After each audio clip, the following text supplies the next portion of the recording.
Bonsoir à tous. Bonsoir. Et bienvenue dans l'épisode 10 de Aller debout, le fameux podcast que vous connaissez sûrement maintenant et qui permet de partager notre expérience de la parentalité quasiment au quotidien. Mois après mois. Voilà. Rappelle le concept, Bou. Le concept, c'est de pouvoir montrer plus tard à notre fils, quand il sera grand, ce qu'on a vécu à chaque étape de sa vie. C'est un peu quelque chose qui vient remplacer le livre que vous devez sûrement connaître. Que vous avez tous commencé, jamais terminé. J'avoue que j'ai commencé, je pensais que je serais tellement assidue, mais je l'étais. Hein. Et là, je l'ai sorti la dernière fois, je crois qu'après 3 mois. C'est le genre de livre que tu as le temps de faire quand tu n'as pas d'enfant. Ouais, voilà. Quand tu as un enfant que tu dois le faire, écoute, donc on le fait en vidéo, c'est plus pratique, c'est plus simple, et ça, on arrive à le faire. Et une fois par mois. C'est pas si simple parce que ça nous prend 20 minutes d'enregistrer, plus l'installation, mais c'est quand même galère. Là, par exemple, on revient d'un week-end à l'église et tout. Ça demande quand même un peu de discipline. C'est vrai. Voilà. Donc, mais on prend plaisir à le faire. Voilà, et on sera content plus tard. Et lui aussi. Donc on partage chacun 3 mots, 2 images et une pensée qui viennent décrire le mois. Yes. Honneur à toi pour la première. Comme d'habitude, pour le premier mot. Alors pour le premier mot, j'ai mis roi. Roi ? Roi. Parce que le bébou, il se prend pour le roi. Ah. Du matin au soir, il est comme ça. Ah, c'est vrai. Mais comme ça. C'est vrai. Vraiment. Mais le matin, je vais le sortir de son lit. Je fais hello bébou.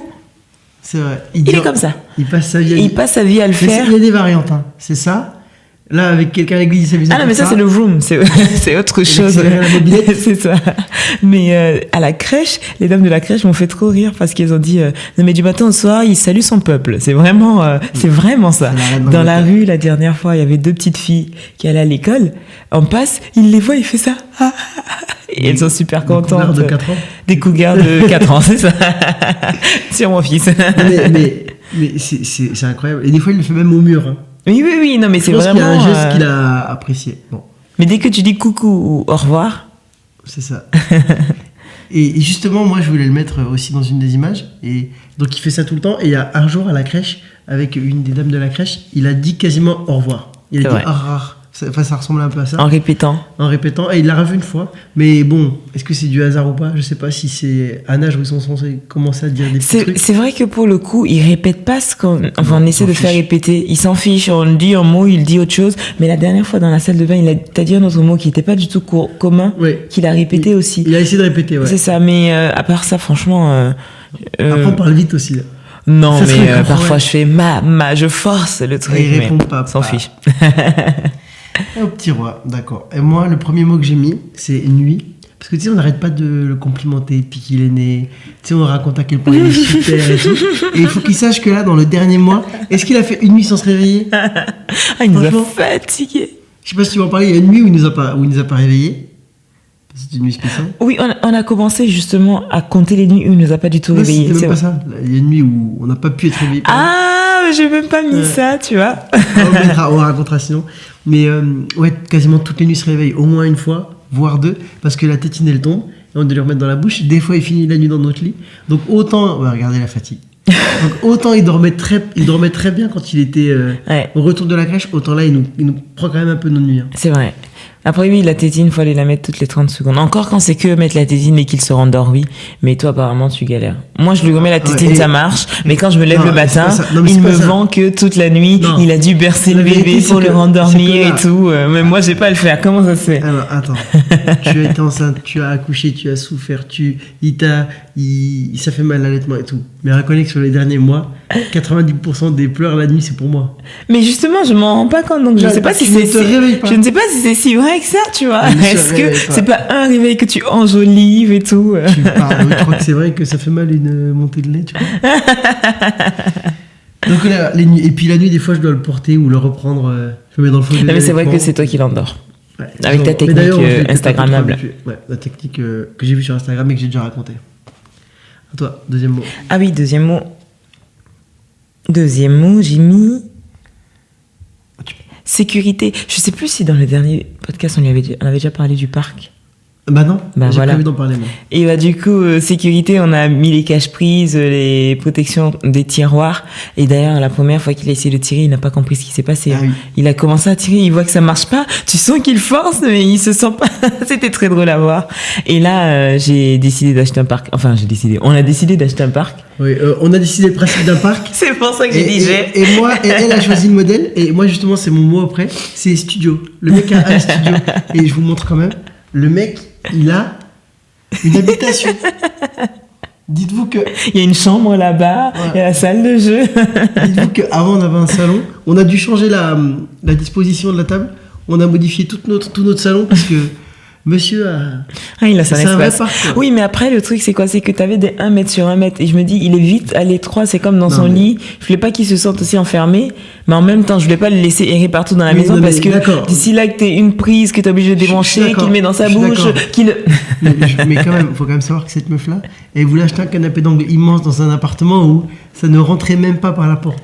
Non, mais par la foi, t'as pas cette foi. Par la foi. Voilà. Je marche non par la vue. En tout cas, comme m'a dit quelqu'un qui verra peut-être la vidéo là, il y a assez de place pour faire l'école du dimanche. Ouais, il peut inviter tous les gamins de l'église et faire le... Ok, donc c'était un démo que t'avais? Oui, et sécurité, j'ai mis du coup. Bon, ben moi j'ai mis studio, c'est le parc. Donc à toi de réenchaîner. Alors, mon troisième mot, j'ai mis... bug. C'est bon. J'ai mis instinct de survie. Ah, qu'il a pas.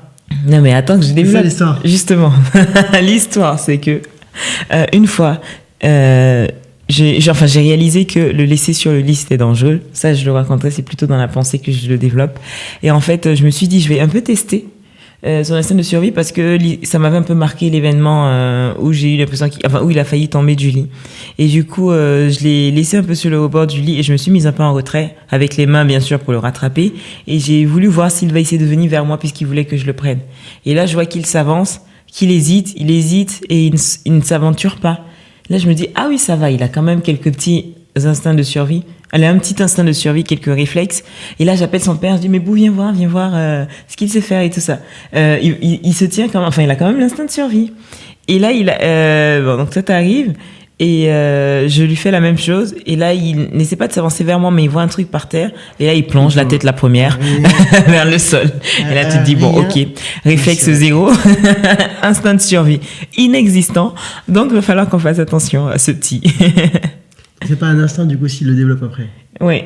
C'est plus de l'inné, c'est de l'acquis. Bah, il a intérêt à le développer, je vais y travailler. Avec toi, il n'y a pas de souci. Avec toi et avec ton grand-père, il n'y a pas de souci. Moi, j'ai aussi un autre mot, qui est quand même une étape, on en a parlé avant, mais là, ça y est. Dent. Il a une dent. Oui, il a une dent. Il a une dent. Et surtout qu'on l'a découvert. C'est ça qui est drôle. Tu veux que je te raconte comment... Vas-y. Donc en fait, nous... Attends, contexte. Vas-y, contexte. L'enfant, il n'avait pas de dents. Il a commencé à s'asseoir, il s'est mis debout et tout. Il faisait tous les événements de la motricité. Elle a vu une technique sur Instagram où tu poses un verre sur la gencive. Pour vérifier. Ça n'a pas une petite couleur bleu blanche et tout. Et un jour, je vais le chercher à la crèche. Et la fameuse personne de la crèche à qui il a fait revoir, là, elle me dit il est tombé, mais il s'est peut-être un peu coupé à cause de sa dent. Il s'est peut-être fait mal à l'oreille. Je dis mais à cause de quoi? Il a pas de dents celui-là. Et elle me regarde en mode mais il faut regarder votre fils, il a une dent quoi. Non mais attends, juste avant ça, la veille, la veille on était chez le médecin pour ce rendez-vous des 9 mois. C'est vrai.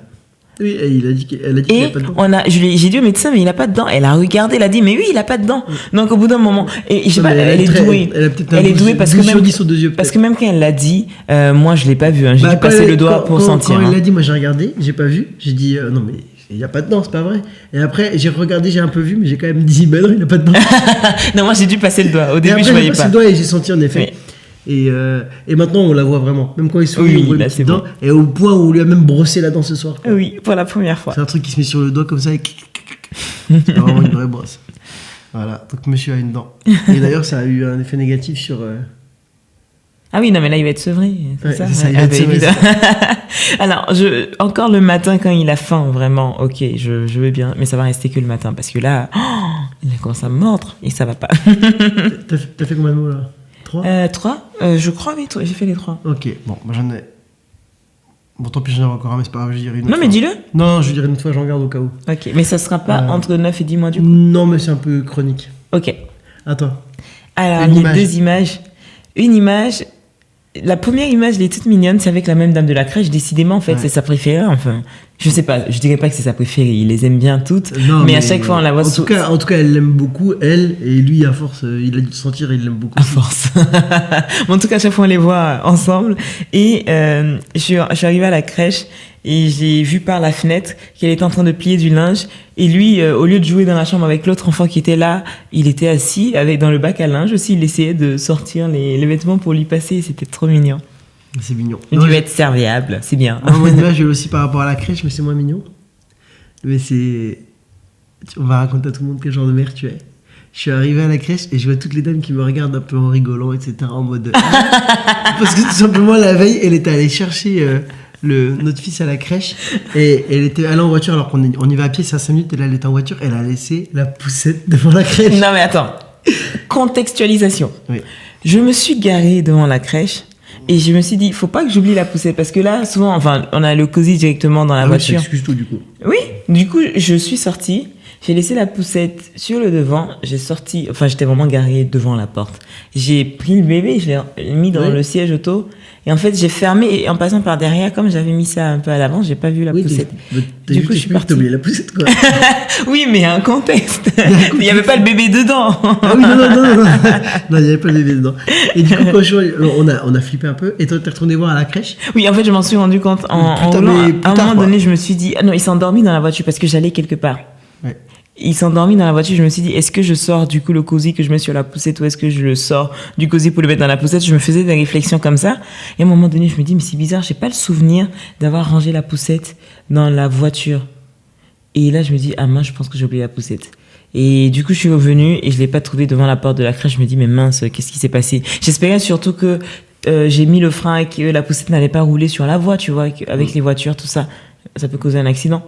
Et en fait, finalement, il y avait une dame de la crèche qui, en sortant, l'avait rangée à l'intérieur. Elle se moquait de moi après. Parce qu'on avait oublié la poussette. Mais bon, ça arrive. Hein. Mais oui. Il n'y a pas quelqu'un dans notre famille qui a oublié son fils au kebab. Et puis, le mec du kebab a fait une réflexion.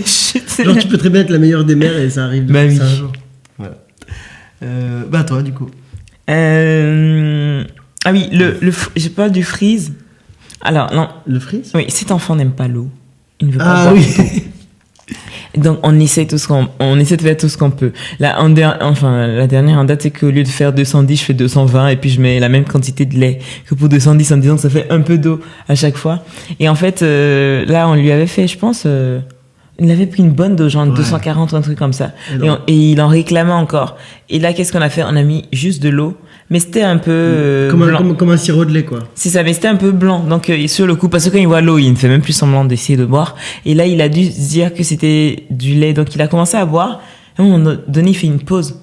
Il lève les yeux, il soulève, il regarde, il voit que c'est blanc. Il essaie et il comprend pas le goût. Et c'était vraiment drôle parce que il a fait le lien, il a vu la couleur, il se dit mais c'est pas le goût. Est-ce qu'on m'arnaque? C'était très drôle à voir. Ouais, très mignon. Très mignon, mais et puis après il ferme la bouche, il plisse les yeux, il veut pas, quoi. Oui, parfois quand je force, il prend et il ouvre la bouche et ça coule. Ah oui. Ma deuxième image, c'est la machine à churros. Oh quelle horreur! À un moment donné, j'étais là, horreur! Je vais lui changer la couche. Il avait fait de la couche et là, alors on a tous eu le cas où un bébé nous fait pipi dessus pendant qu'on le change, voilà. Ou dans le bain, tout ça. Oui. Et là, je le change, il était tout nu sur la table à manger. Et là, il faisait caca en même temps. Et c'était assez solide et tout. C'était vraiment une machine à churros, mais pas tout à fait la forme d'étoile quand même. Machine à churros. Et il était là, il me regardait en même temps. Et il a poussé. Il poussait, il me regardait. Et moi, je faisais en sorte que ça tombe sur la couche. Une image marquante. Ouais, c'est vrai, quand on s'est fait la réflexion, c'est comme... Bon, c'est dégueulasse. Là, c'est regarde ça quand il a 20 ans, là. Non, c'est mieux qu'il nous regarde quand sa femme est enceinte, tu sais. Et qu'elle entend ce qu'il a fait. C'est ça. Elle va lui dire, tu vois, toi aussi, tu vas changer les couches. Voilà pour les images. Et il reste la pensée. Oui. Du coup, oui, la pensée, c'est ce que je disais, c'est... je me suis fait l'histoire qui a conduit à ça, c'est qu'un soir, je l'endormais sur le lit avec moi et il somnolait très bien. Ouais. Il commençait à s'endormir. Et à un moment donné, j'ai même eu l'impression qu'il s'était endormi. Du coup, j'ai voulu aller aux toilettes rapidement. Donc, ce qu'on fait sur le lit, c'est qu'on met les coussins d'un côté. Et je me suis dit, le côté que moi, je protégeais, entre guillemets, j'ai plié la couette de sorte à faire une grosse boule. Un gros bourrelet. Mais genre, une montagne insurmontable pour lui, tu vois, qui était plus haute que lui. Et je suis allée rapidement aux toilettes. Et en fait, mais vraiment, c'était 1 minute maximum. Et en me lavant les mains, je me dis, quelque chose me dit, mais va voir. Parce que on sait jamais, depuis qu'il bouge partout, tout ça. Et là, j'arrive dans la chambre. Et là, je commence à me dire, mais Seigneur, garde-le. J'arrive dans la chambre rapidement. Et je vois qu'il était à 4 pattes. Il avait terrassé la montagne de couettes, là. Il allait sauter dans le vide. Il essayait de choper, je pense que c'est mon iPad qui était sur la table de nuit. Et en fait, il était à 1 main du vide. Vu qu'il a aucun instinct de survie. Non mais franchement, j'ai tellement flippé, je suis arrivée, je l'ai pris directement. Ça m'a tellement fait peur que maintenant, même pour 2 secondes, je le mets dans son lit, quitte à ce qu'il se réveille, tant pis. Mais je le laisse plus sur notre lit parce qu'en plus il est haut. Et là, je me suis dit, bah merci Seigneur, parce que parfois Dieu nous donne comme ça des réflexes, des instincts qui font que j'ai couru plus vite que la norme pour arriver. Et ça s'est vraiment joué à ça. Il était comme ça, quoi, et dans le vide. Et c'est Dieu qui garde nos enfants. Merci parce il le protège pour nous et voilà, on peut que le confier à Dieu, quoi, parce que on peut pas tout faire. Ouais. Et du coup, je vais pas parler d'instinct maternel là. Pour moi, c'est vraiment la main de Dieu. Voilà, c'était ça mon point. C'était est-ce que l'instinct maternel existe? Mais moi, je pense que c'est vraiment la main de Dieu parce que il y a des mères qui ont des. Après, peut-être que Dieu des fois il donne une pensée à une. Oui, voilà, c'est ça. Aussi. Hein. Oui, bien sûr. Et je pense que. Il a sauvé son fils. Oui. Ouais. Dieu protège les enfants, il aime les enfants et puis voilà, il fait grâce. Et dans les circonstances, il en dit merci, quoi. Moi aussi, c'est plutôt un sujet de gratitude, on va dire. C'est par rapport au fait qu'on a une famille qui est à proximité et qui est de confiance bienveillante, etc.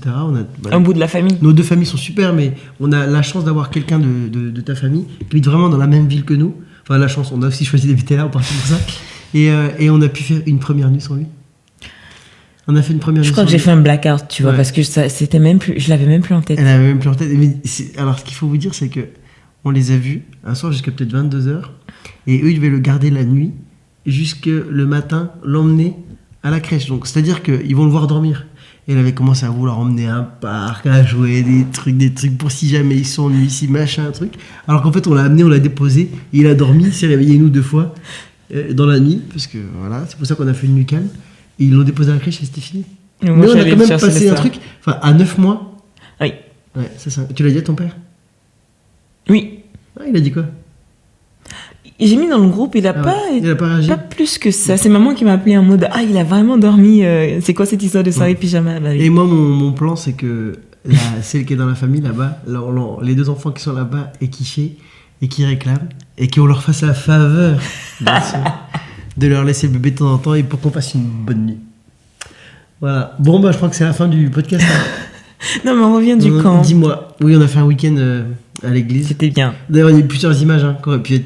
Ouais. Il y a un moment donné, il y avait une soirée. C'était le samedi soir, donc c'était le temps fort du camp des ados. Et on était là-bas parce qu'elle traduisait l'intervenant. Et c'était la louange, tu vois. Appel, etc. Il y avait vraiment du volume. Et il s'est endormi. Pendant ce temps. KLM. Donc pendant que tout le monde criait, et nous on était là en train de se dire, parce qu'il n'aime pas le casque, donc on a commencé à essayer de boucher ses oreilles, à trouver des solutions pour que ça ne le gêne pas. Non, il s'est endormi. Moi je bouchais les oreilles pour les tympans. Voilà, pour les tympans. Et après, une fois que ça s'est calmé, mais en fait, il dormait sans problème, quoi.